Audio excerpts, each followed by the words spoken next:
The demand for coffee in Asia is on the rise. According to the International Coffee Organisation, consumption is growing by around 4% a year in this region. At that rate, demand from Asia will make up half of global coffee consumption by 2020, and entrepreneurs are responding quickly, opening new businesses across the region to meet the demand. Singapore is one place where new cafes are popping up all over the city, and Australia's reputation for excellent coffee is standing them in good stead. Charlotte Glennie reports. Asia has long been a continent of tea drinkers, but coffee is quickly becoming many people's hot beverage of choice. We need it to go on with our everyday lives because we have to do many things. It's very fast-paced around here. So yeah, I think people really enjoy coffee. This is Toby's Estate, Singapore. It's a name synonymous with coffee in Australia, but the brand is slowly gaining recognition in Asia. Singapore is known for their cafe culture. Recently it's been a thing, and there are many articles online about where to go for the best coffee, for the best ambience and everything. So Toby's Estate always comes up, and today's her birthday, so we decided to drop by.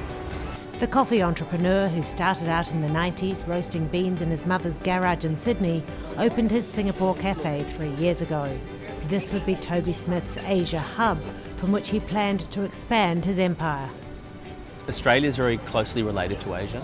We have a lot of Asian customers in Australia, and I've travelled here a fair bit, looking for some opportunities. Australia's small population, here's a bigger population. So as we're filling the cup in Australia, it's nice to discover some new business opportunities. Fast forward to 2014, and there are now Toby's Estate stores in 3 Asian locations, including 2 run under licensing agreement in Manila, capital of the Philippines. Manila wasn't really on my radar, but I met these 4 fantastic guys in Boston, and they've proven to be a fantastic partnership so far, of course, and with some good prospects for us.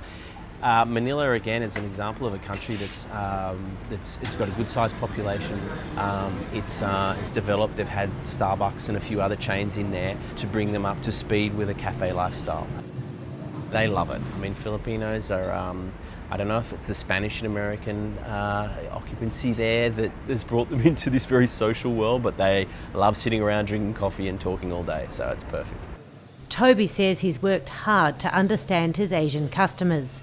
He's learned that unlike in Australia, where many people are happy with a takeaway coffee, here his customers often want a good meal to go with their coffee. Singapore's a country that loves food and a diverse range of food.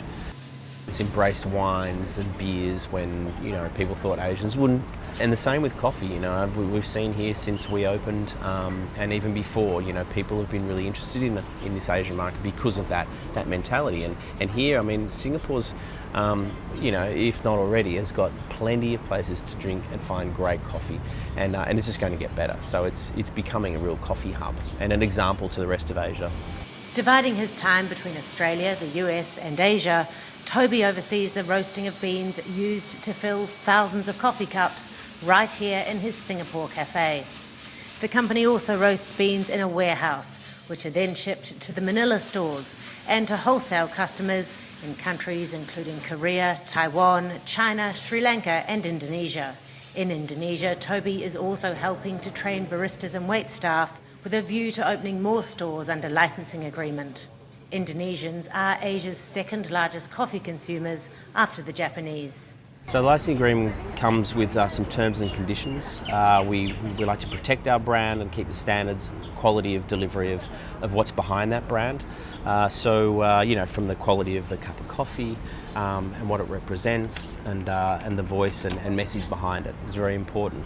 So general terms and conditions. So we sit down. The partnership has to be strong. The relationship, the feeling that we have the right people involved also comes from the gut, but also from sitting around a table coming together on legal terms. So that's very important for us, not to rush into anything, and to take it easy and steady, because that's the foundation of what's going to lead to some really good a good business partnership relationship. Coffee businesses are targeting young Asian professionals as essential to their success.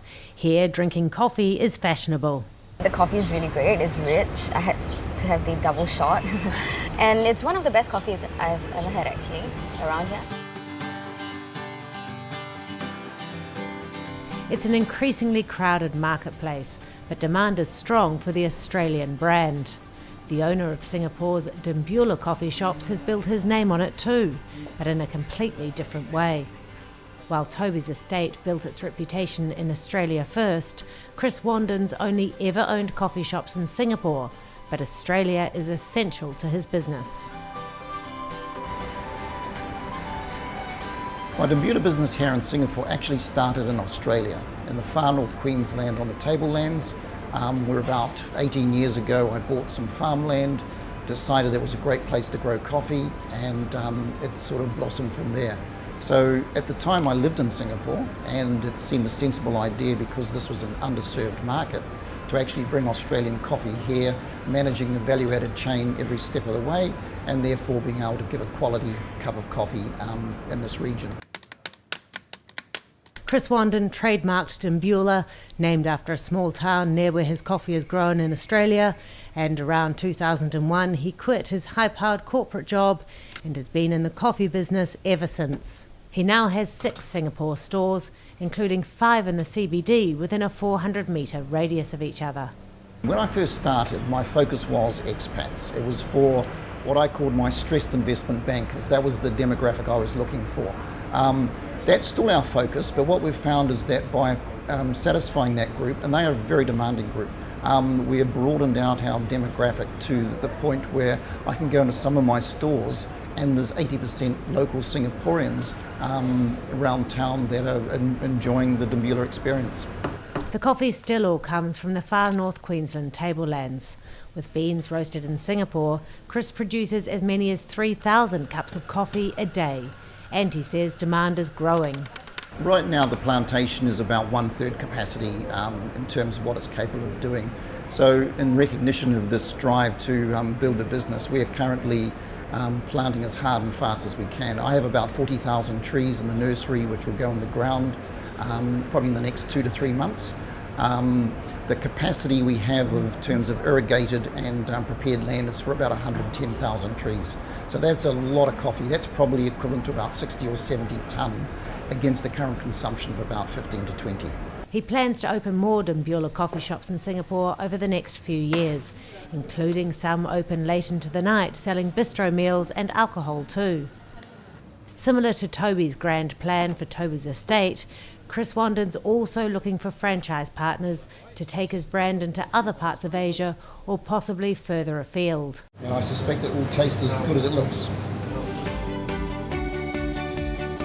In the middle of Toby Smith's Singapore store is one of the city-state's few coffee trees. There's even a lone bean growing on it.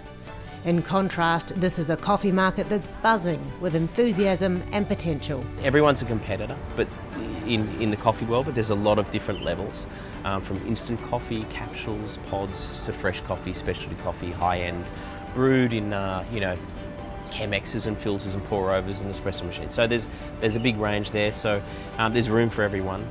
It's about introducing everyone to a lifestyle of coffee and cafes and connecting.